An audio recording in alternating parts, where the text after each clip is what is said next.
Ma solo perché mi è stato chiesto dai giornalisti, dai media, esprimo un commento sul Gay Pride che mi dicono che verrà promosso, quasi certamente organizzato nel prossimo mese di settembre a Nova Gorica e a Gorizia, anche perché ovviamente chiunque, qualunque associazione, qualunque persona può promuovere iniziative di qualunque natura, purché ovviamente in sintonia con le norme italiane, perciò non mi sarei nemmeno espresso. Però rammento una dichiarazione, una considerazione che fece lo scrittore Aldo Busi parecchi anni fa, proprio in riferimento ai Gay Pride, e disse che avrebbe preferito assistere a una sfilata di gay con la tuta da lavoro, e non invece con queste bizzarre, alcune volte con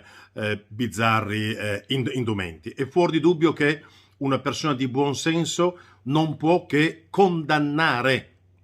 ogni forma di omofobia e tutto ciò che può rappresentare anche velatamente una discriminazione, una violenza alla libertà che ha ciascuno di amare qualunque persona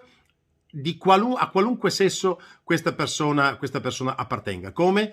ogni persona ha diritto ad appartenere a qualsiasi confessione religiosa, organizzazione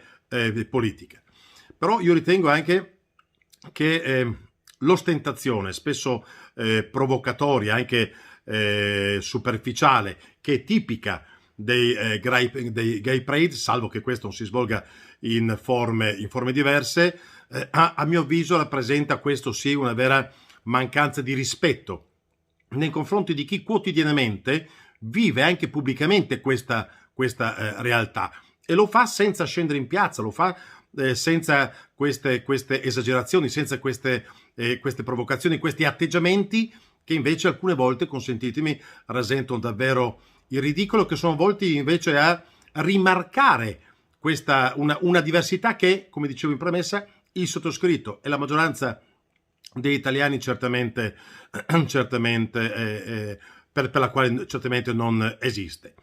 Preferirei senza dubbio delle manifestazioni per il diritto di tutti, gay o non gay, indifferentemente,